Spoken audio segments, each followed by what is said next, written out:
Halo semuanya, perkenalkan nama saya Naila Puspitasari, mahasiswa dengan NIM 2024230005. Di video ini saya akan membahas tugas mengenai pembuatan database untuk sistem e-commerce elektronik menggunakan Oracle PLSQL. Saya akan memulai dari pengenalan struktur database, membuat tabel-tabel yang diperlukan, menentukan relasi, sampai bagaimana masing-masing bagian dihubungkan sehingga membentuk suatu sistem e-commerce yang utuh. Semoga penjelasan dalam video ini bisa membantu teman-teman memahami proses pembuatan database secara lebih mudah. Yuk, kita langsung ke pembahasannya. Setelah melakukan perkenalan, yang saya akan lakukan adalah membuat sebuah koneksi baru pada Oracle. Di sini saya akan memilih opsi Create Connections Manual agar saya bisa mengatur nama dan detail koneksi sesuai kebutuhan proyek. Pada bagian nama, saya mengetik nama koneksi yaitu database e-commerce elektronik. Nama ini saya pilih agar mudah dikenali dan sesuai dengan tema database yang akan saya bangun pada tugas ini. Setelah saya selesai memberi nama pada koneksi, langkah berikutnya adalah mengisi bagian username.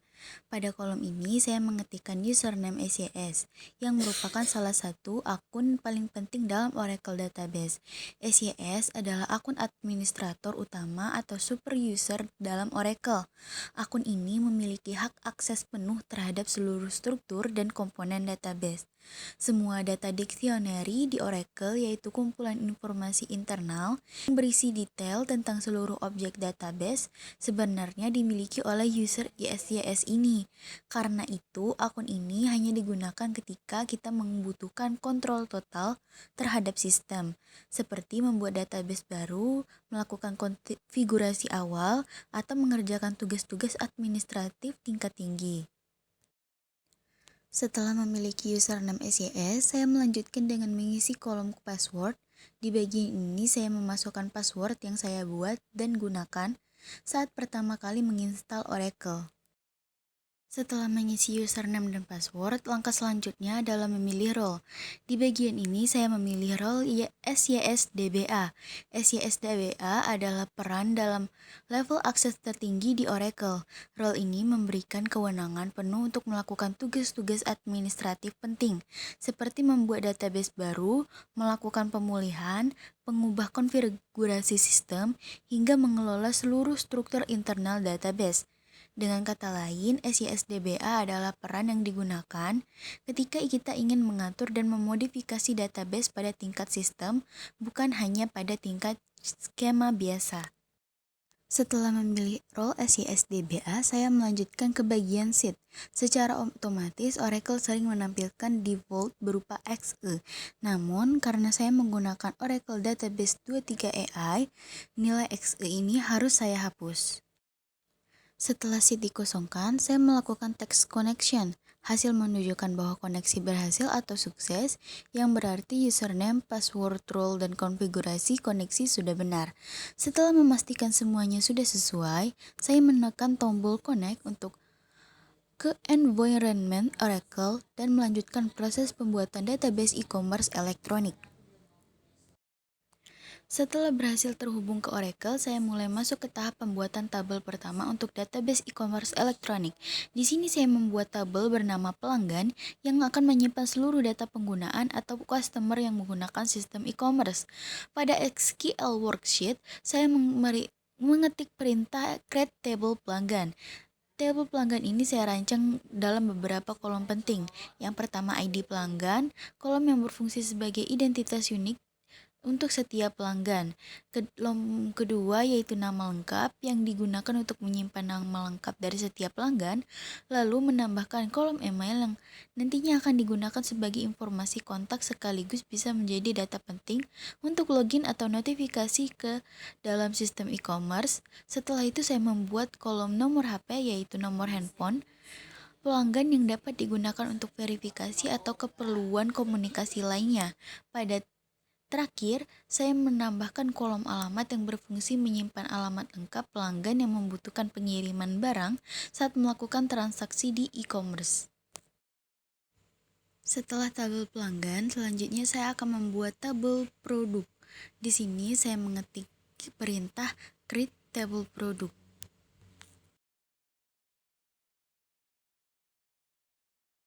Kolom penting seperti ID produk sebagai identitas unit,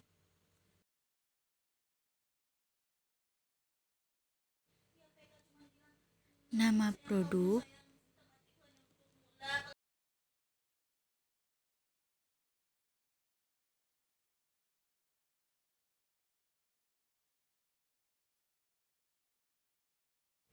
kategori,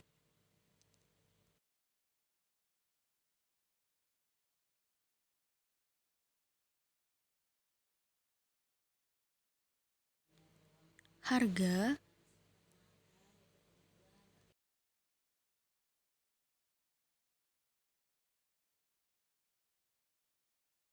dan stok.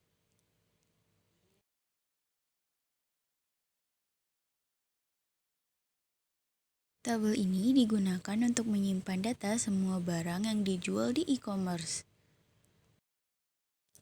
Setelah selesai membuat tabel pelanggan, saya menjalankan perintahnya dan muncul notifikasi tabel pelanggan created. Itu artinya tabel berhasil dibuat. Lalu, saya melakukan hal yang sama pada tabel produk dan hasilnya muncul tabel produk created, menandakan tabel produk berhasil dibuat tanpa error.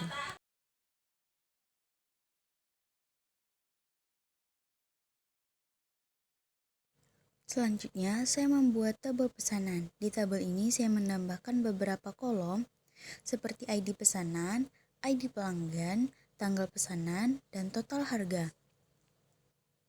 Tabel ini digunakan untuk menyimpan data pesanan yang dibuat oleh pelanggan.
Kemudian saya membuat tabel detail pesanan yang berisi ID detail, ID pesanan, ID produk, jumlah, dan subtotal.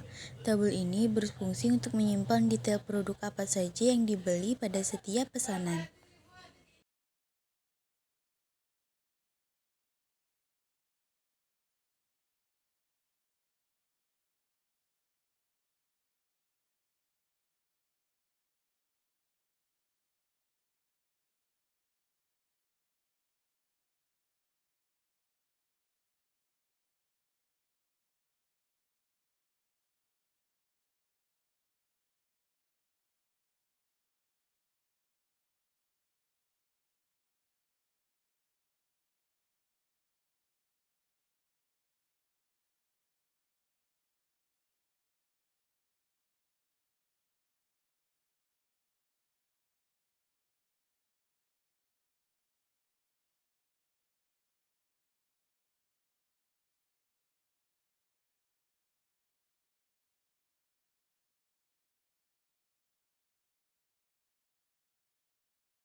Setelah itu, saya menjalankan perintah untuk membuat tabel pesanan.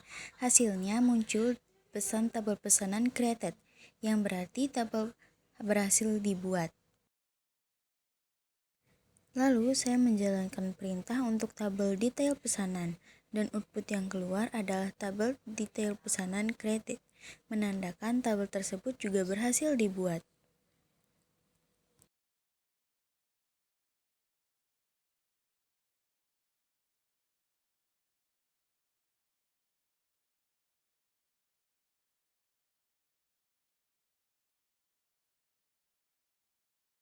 Setelah semua tabel selesai dibuat, saya memasukkan data awal. Pertama, saya menjalankan perintah insert untuk tabel pelanggan.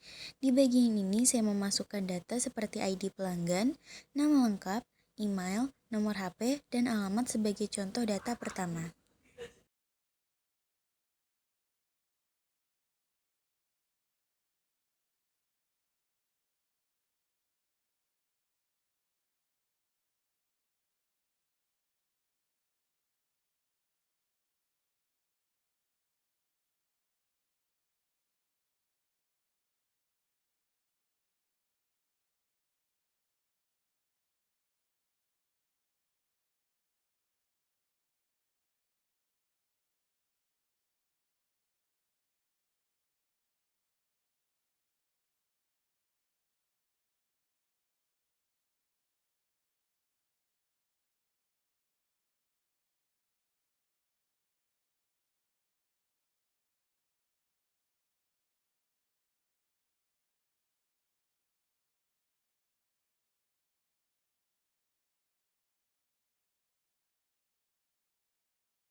Setelah perintah insert dijalankan, muncul output one row inserted, yang berarti satu data pelanggan berhasil dimasukkan ke dalam tabel.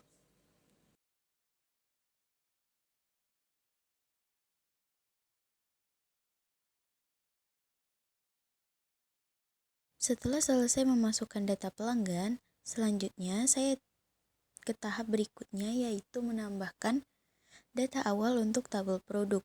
Di bagian ini, saya menggunakan perintah insert all karena metode ini memungkinkan saya memasukkan beberapa produk sekaligus dalam satu eksekusi perintah.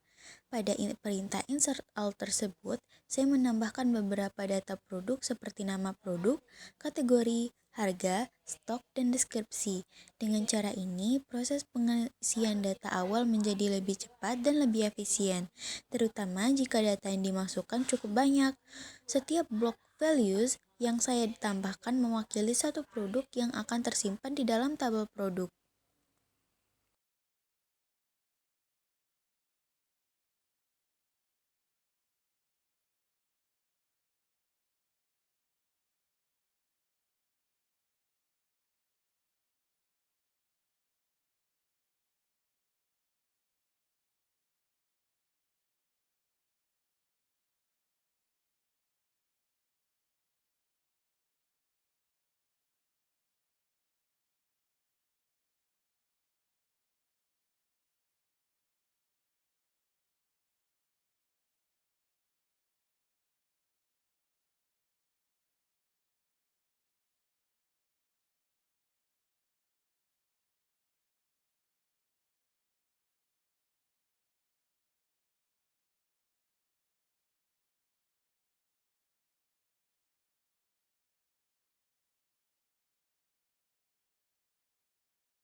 Setelah perintah insert all dalam produk saya jalankan, muncul output 5 rows inserted. Itu berarti seluruh data produk yang saya masukkan sebanyak 5 baris berhasil ditambahkan ke dalam tabel tanpa ada error. Dengan begitu, tabel produk sekarang sudah terisi data awal yang bisa digunakan untuk pengujian selanjutnya.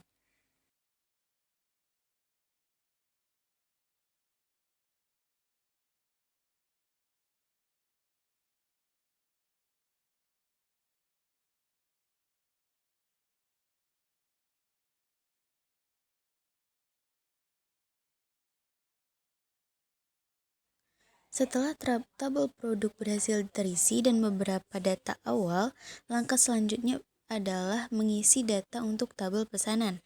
Pada tahap ini, saya menggunakan perintah insert all karena saya ingin menambahkan lebih dari satu pesanan sekaligus. Teknik ini sangat membantu ketika kita ingin memasukkan banyak data dalam suatu perintah tanpa harus menulis insert satu persatu. Dalam perintah insert all tersebut, saya menambahkan beberapa baris pesanan seperti baris berisi informasi penting seperti ID pesanan sebagai identitas unik, ID pelanggan untuk menunjukkan kepada siapa yang melakukan pesanan, kemudian tanggal pesanan yang mencatat pesanan dibuat, dan terakhir total harga yang menunjukkan jumlah harga keseluruhan dari pesanan tersebut. Dengan menunjukkan beberapa pesanan sekaligus, kita dapat langsung melihat bagaimana tabel ini bekerja sebagai bagian dari sistem e-commerce. Selain itu, pengisian data di awal seperti ini juga dapat berguna untuk simulasi proses transaksi nantinya.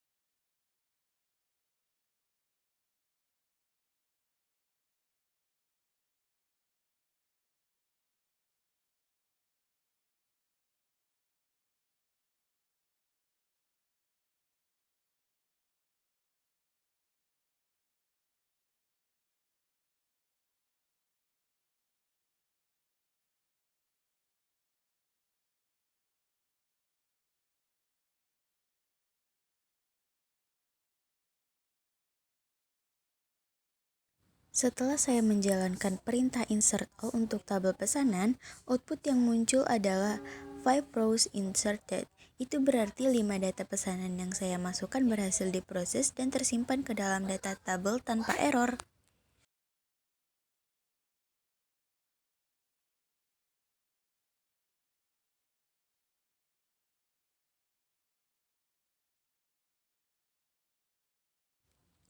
Setelah data pesanan berhasil dimasukkan, saya lanjut ke tahap berikutnya yaitu mengisi tabel detail pesanan. Pada bagian ini, saya kembali menggunakan perintah insert all karena setiap pesanan biasanya memiliki lebih dari satu produk yang dibeli, sehingga satu pesanan bisa memiliki beberapa detail.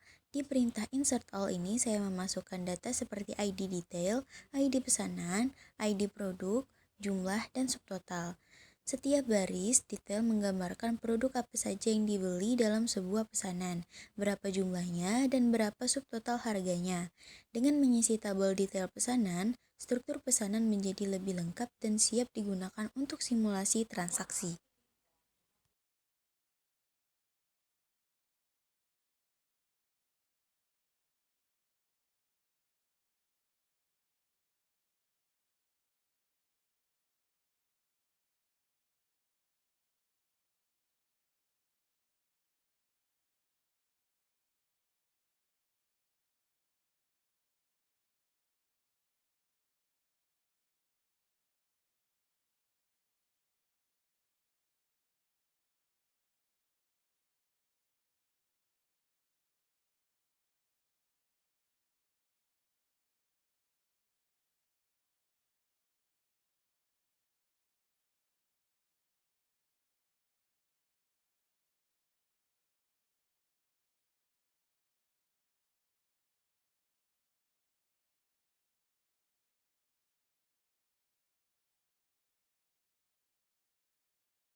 Setelah menjalankan insert all untuk tabel detail pesanan, muncul output 10 rows inserted. Artinya seluruh 10 data detail pesanan berhasil ditambahkan ke dalam tabel tanpa error.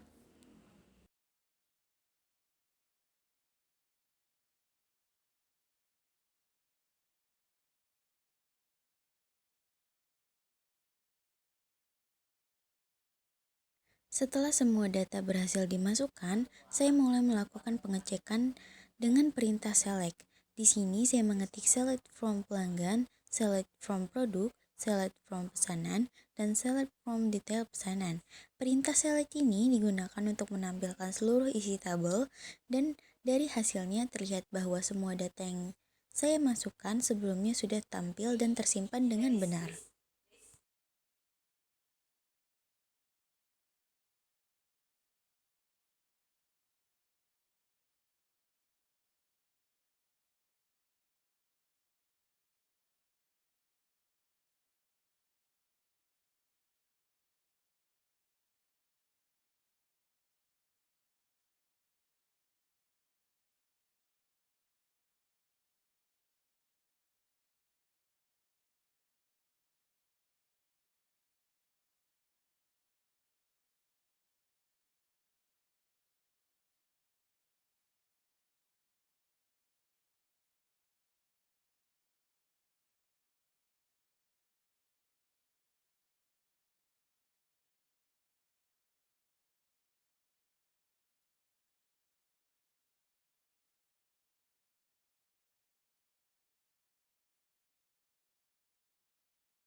Setelah menampilkan data dari setiap tabel, saya lanjut membuat laporan pelanggan. Di bagian ini saya menggunakan perintah select untuk mengambil data pelanggan yang sudah dimasukkan ke dalam tabel. Laporan ini berisi informasi seperti ID pelanggan, nama lengkap, email, nomor HP, dan alamat. Dengan laporan ini, kita bisa melihat daftar pelanggan secara lengkap dan memastikan bahwa seluruh data yang tersimpan dapat ditampilkan dengan benar.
Demikian proses pembuatan database e-commerce elektronik yang telah saya lakukan, mulai dari membuat koneksi, membuat tabel, mengisi data dengan insert, hingga menampilkan dan membuat laporan dari setiap tabel. Semoga penjelasan ini dapat memberikan gambaran yang jelas mengenai alur pembuatan database Oracle. Terima kasih sudah menonton dan sampai jumpa pada tugas atau materi berikutnya. See you!